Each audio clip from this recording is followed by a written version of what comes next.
What's up, guys? Today we're going to talk about superpowers. Is it possible or not? And if it's possible, how can you have superpowers?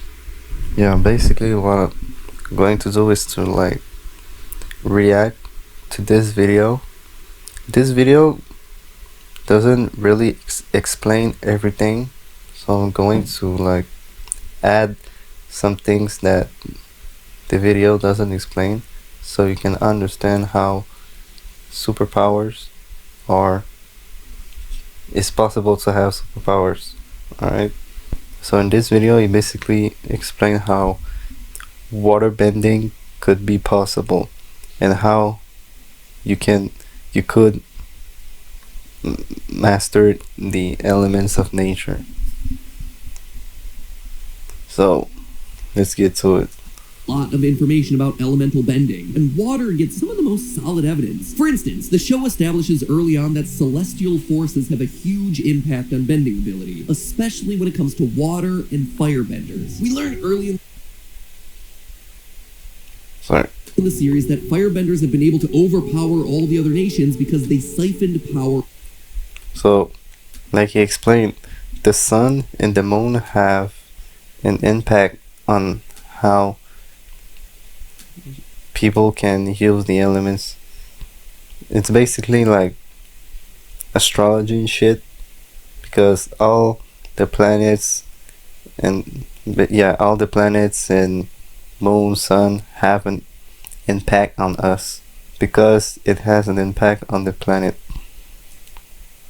Off of Sozin's Comet, a fiery comet that passed by Earth and bestowed its flaming energy to the Fire Nation. Our hero Aang is forced to train as quickly as possible to acquire his avatar abilities because Sozin's Comet is on its return trip, giving the Fire Nation so much power that not even... Yeah, another thing. Everybody can be an avatar. Yes. Because if you can manipulate one element, you could basically manipulate all the elements.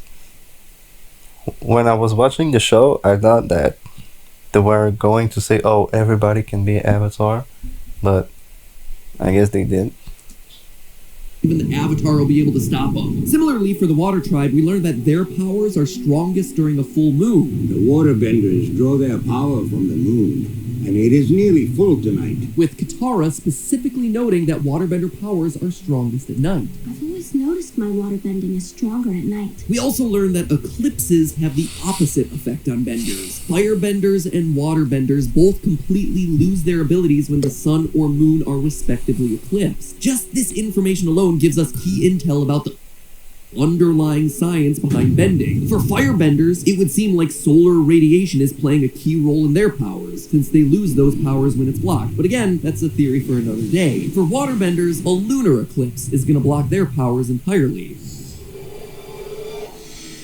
Now, the moon doesn't emit any sort of solar radiation per se, but it does exert another major force on Earth. Yes, it does. Gravity. Gravity from the moon is... Yes, it does. The moon projects electromagnetic energy. So that's why the moon can control the waves in the ocean and the water in the earth, is because it sends electromagnetic energy.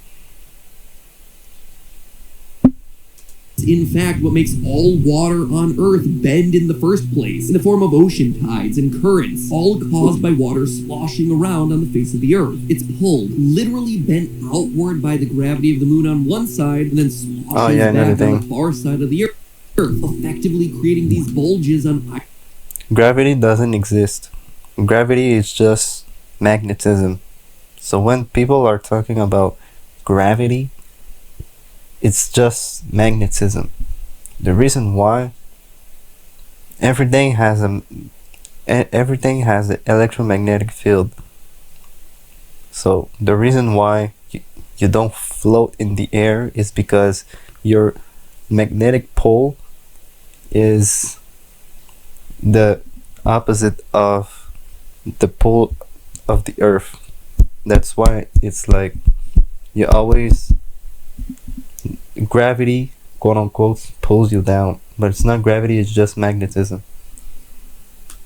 either side of the world where the high tides are, while the water in the middle is being sucked out, creating low tides. And the show absolutely knows that this connection exists, and it does a really good job of reflecting it as a basic property of waterbending. From the earliest episodes, Aang and Katara practice push and pull bending, creating tides. It's literally the first waterbending move that Aang learns, mimicking the moon's tides to create waves. And they use this basic skill a lot, to wash people out to sea or unbeach boats that they need to commandeer, all starting with the fundamental idea that tides are controlled by the gravity of the moon. So that's cool and all, but I hear you asking, what about this? Or this? Or this?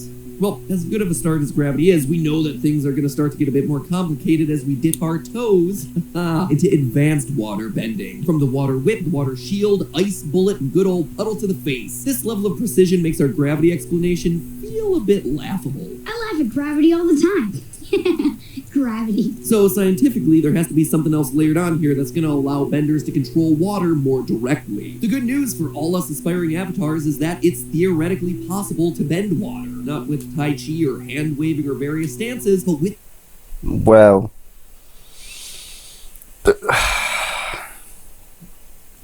what you're doing, the thing that you're doing when you're doing Tai Chi or any sort of martial arts is you're flowing the energy of your body. With the powers of electromagnetism. Yes, that's exactly what I was saying. The reason why you could bend water is because of electromagnetism. But the thing is not going to say is that we are electromagnetic. That's the thing that he's not saying in the video. Because everybody has an electromagnetic field. Everybody has an aura. So if you could manipulate your electromagnetic field, you could manipulate everything. And when I say everything, it's literally everything. Like you could bend water, fire, earth. Like you could fly. You could do everything.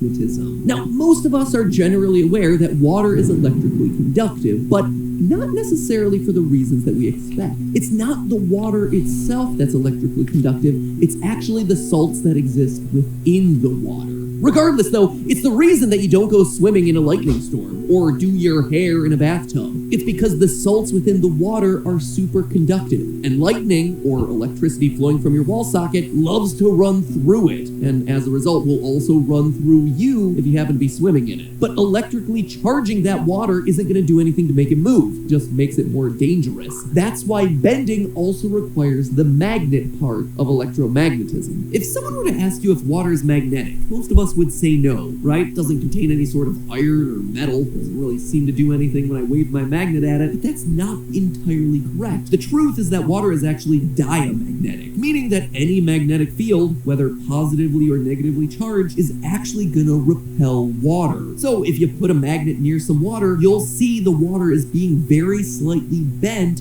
by the magnet, pushed away from the magnetic field. Now, in this experiment, we have two syringes that are filled with equal amounts of water set to a string that'll allow them to freely rotate, right? So if we present one of the sides with a magnetic field, what we should see is the water start to bend away from those magnets. In turn, the syringes will start to spin away from that magnetic field. This is because of the diamagnetic properties of water. Where water isn't magnetic, it actually rejects magnetism and thus wants to move away from it. And that's exactly what we see happening right here, right? Where the syringes were level to the camera at a certain point, now you start to see them moving slowly away, rotating away from the magnetic field that I'm holding them to on this one side. And now if we... So, the way you could bend water is to make your hands magnetic or have a magnetic force.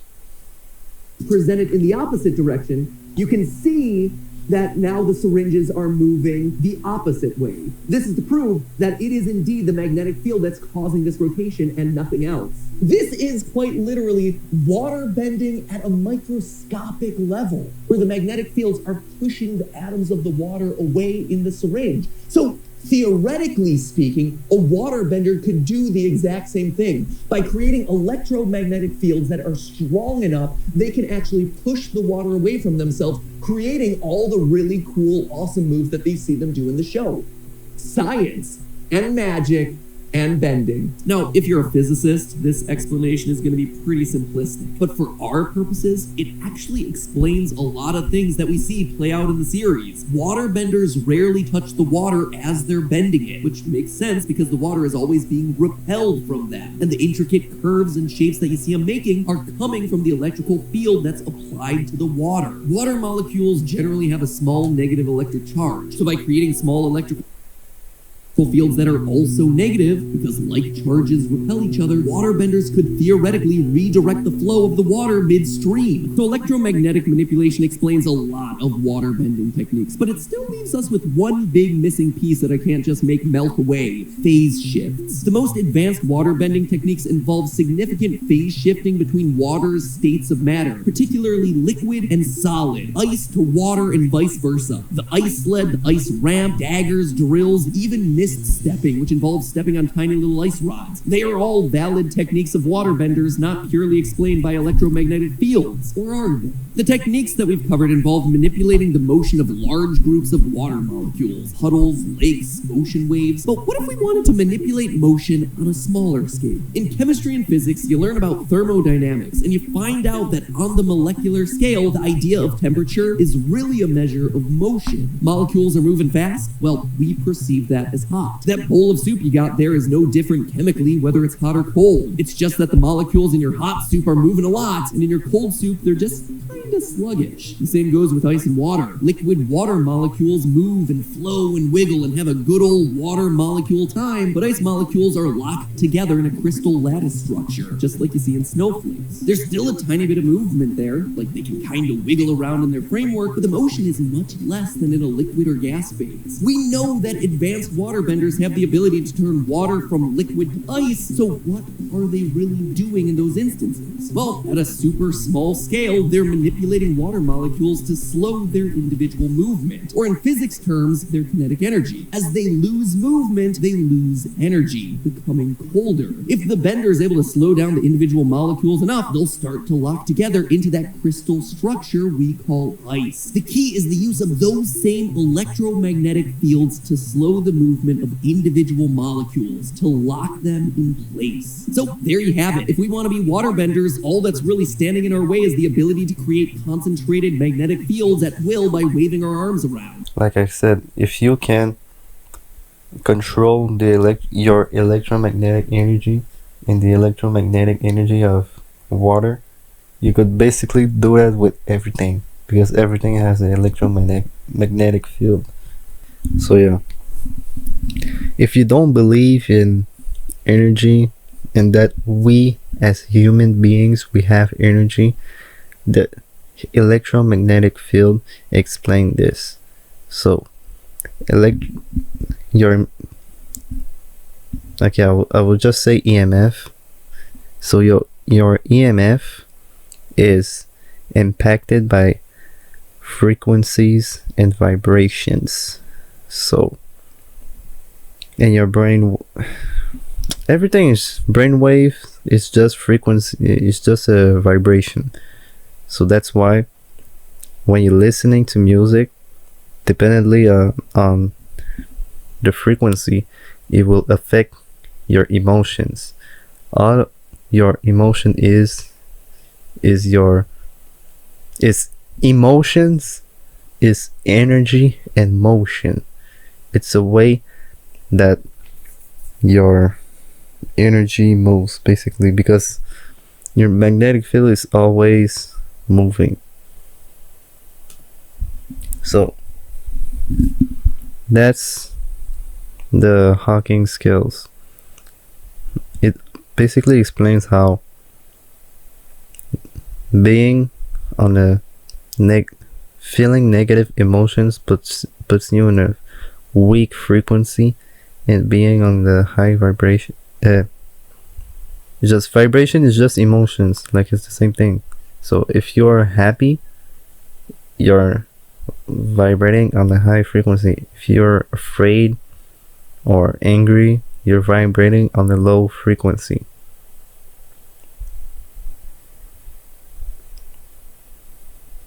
So the more your frequency is high, the more powerful your magnetic field is. And that's why it's really important to raise your vibrations.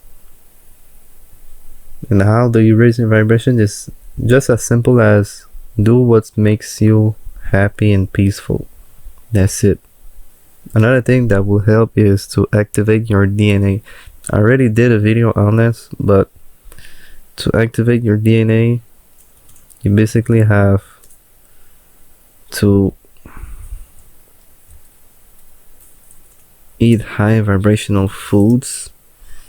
So having an alkaline diet.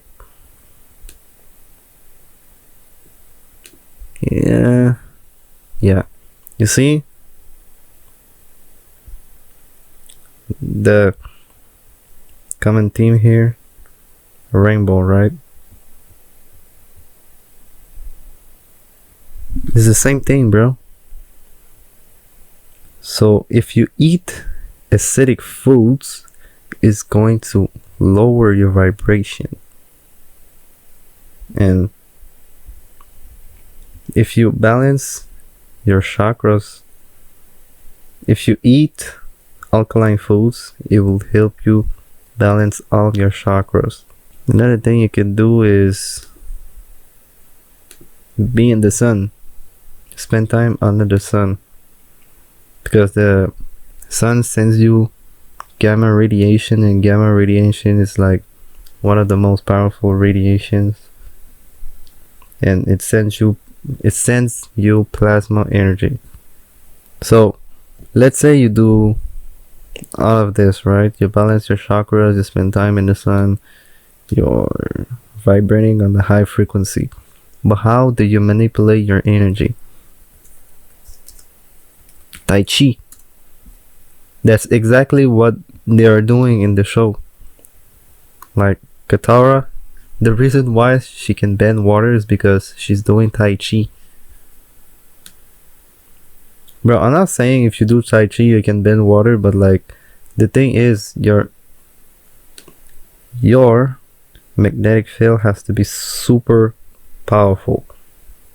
Most of us have a weak magnetic field because of the foods that we eat, just the environment, just the fact that we barely spend time outside in nature affects our magnetic field. So now, yeah, all this is cool, right? But let me pop your bubble. Why do you need superpowers? Like, what are you gonna do with it? What are you gonna do? Like, okay, you can manipulate water, but how is it really useful? Like, having superpowers, quote unquote, is not the goal of raising your vibration. Your goal should be, the reason why you should do this is because the higher your frequency,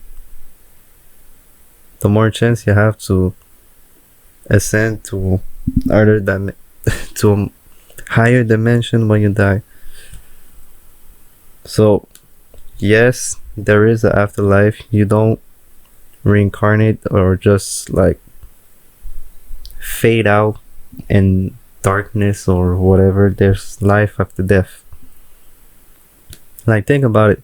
Nothing truly dies in the universe. Everything is a cycle. Everything is a cycle. Nothing ever dies. Nothing ever dies, bro. Everything is just a cycle. Maybe it's hard to understand at first, but if you meditate on it, and you really meditate on what's after death, you're going to know that there's no end. Nothing ends. There's just new beginnings. And a lot of people said, oh, sleep is the cousin of death. Why? Because you dream. It's because you dream. Why do you dream? You don't know. Nobody knows why we dream. But everybody dreams every night. If you don't dream, it's because you don't remember your dream. And when you're dreaming, you're just going to another dimension. So, dying is like sleeping and never wake up afterwards. Oh yeah, another thing. It's not... Some people have the mindset of, oh, if I don't see it, I don't believe it. But that's like the most dumb way of thinking. Because what you're seeing, you don't see shit. You don't see shit. The only thing you see is visible light.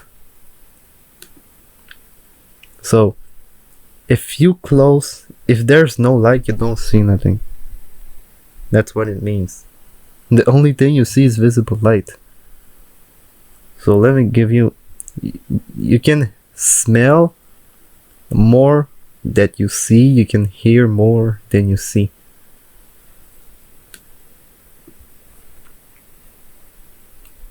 And so let me give you an example, right?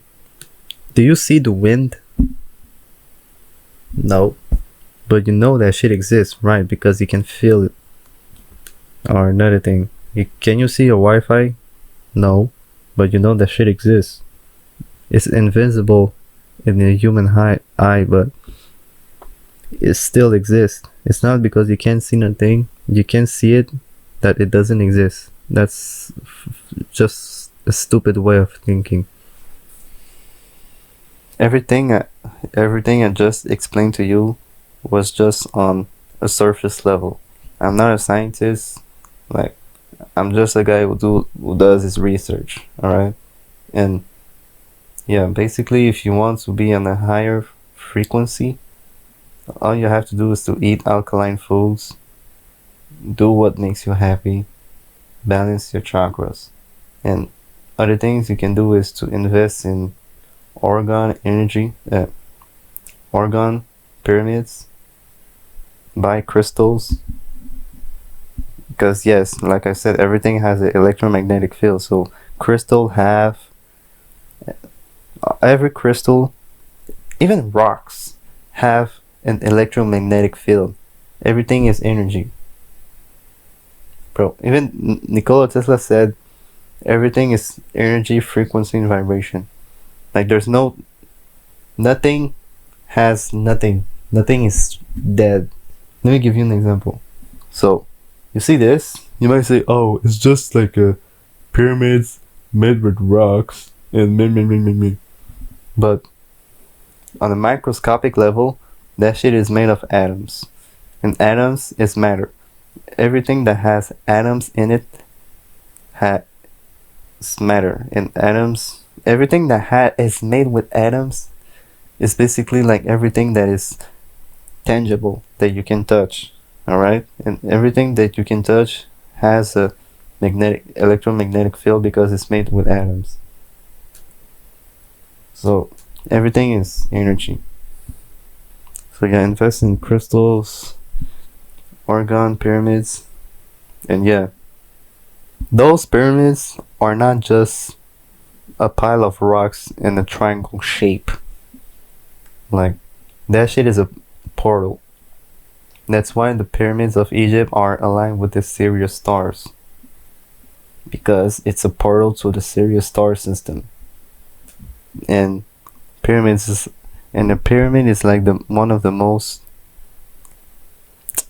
higher vibrational shapes, if I can put it like that.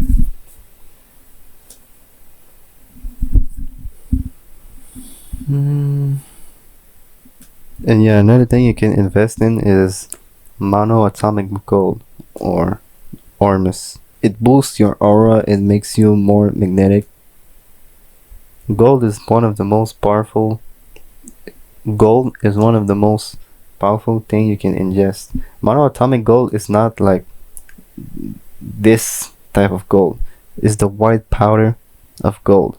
The reason why America has been conquered and Africa has been conquered is all because of gold and crystal. That's it. Because that's power. That's why in fucking Avengers, Thanos wanted the Infinity Stones. In every story, there's always something with crystals, stone that has power. Because why? Everything that's fiction is inspired from real life. Like, that shit is real, bro. That shit is real. Crystals have powers within them. And yeah, crystals you can buy online, like, have power, but it's nothing compared to what the government or the shadow government or whatever you want to call them, what they have. Because the thing is, because your electromagnetic field is weak, like the power of your crystal that you can use is not going to be powerful. Like, yes, crystals work, but they don't, it's not like magic, if you get what I'm saying. Yeah. Another thing that's going to help is to tap in your melanin power. Because carbon is just melanin in liquid form. I need to do more research on that, but if you don't want to wait on me making a video about carbon and melanin and shit, you could do your research yourself. And okay, one thing I can say is black quote unquote people are the original humans. Everybody knows that, right? But so that means if you are black, you are genetically more gifted. It doesn't mean that you're superior. How can I say this? Bro, the reason why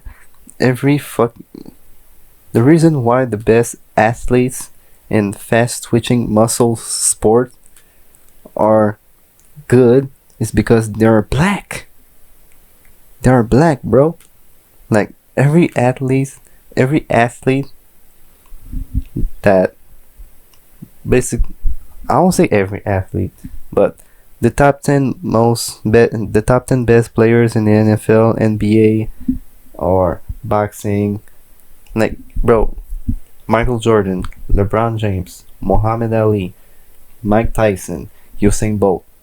I can go on and on and on and on and on. The reason why they are so good is because they have gifted genetics, and the best genetics in the world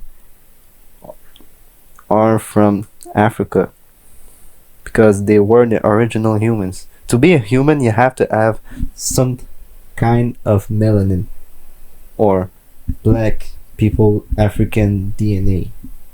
If you don't have black people DNA in your body, you're not a human, because black people are the original humans in Earth.